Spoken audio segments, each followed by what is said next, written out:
صحبت میں بیٹھنے سے، بندے کو ایک لمحے کی صحبت بیٹھنے سے رب ذوالجلال عطا فرما دیتا ہے۔ سبب یہ ہے کہ نیک بندے کی صحبت میں بیٹھے گا تو بندہ اس کا جو ہے نیکیوں کا ذہن بنے گا، گناہوں سے نفرت ملے گی۔ یہ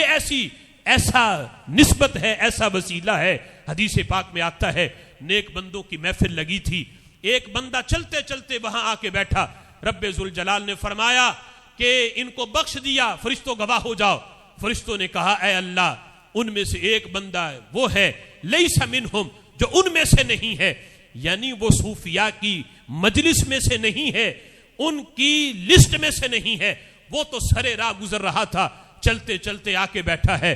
اللہ فرماتا ہے فرشتوں گواہ ہو جاؤ، میں نے اس سمیت سب کو بخش دیا، اسے بھی بخش دیا۔ فرشتوں میں اسے نہیں دیکھتا، جن کی صحبت میں بیٹھا ہے میں انہیں دیکھ رہا ہوں۔ ان کی صحبت میں آ کے جو بیٹھ جائے وہ بھی محروم نہیں رہتا، وہ بھی محروم نہیں رہتا جو ان کی صحبت میں بیٹھ جائے، اگرچہ کتنا ہی گناہ گار کیوں نہ ہو، لیکن بیٹھا اچھوں کی صحبت میں ہے، میں ان کی نسبت کی وجہ سے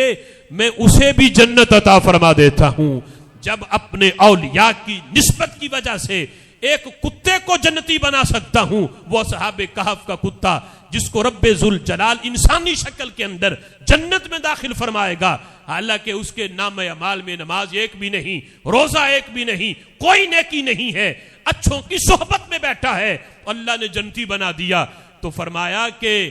میں اپنے نیک بندوں کی وجہ سے جب ایسوں کو جنت دے سکتا ہوں تو جو انسان اشرف المخلوقات ہے، جتنا بھی گناہ گار کیوں نہ ہو، میرے نیک بندوں کی صحبت میں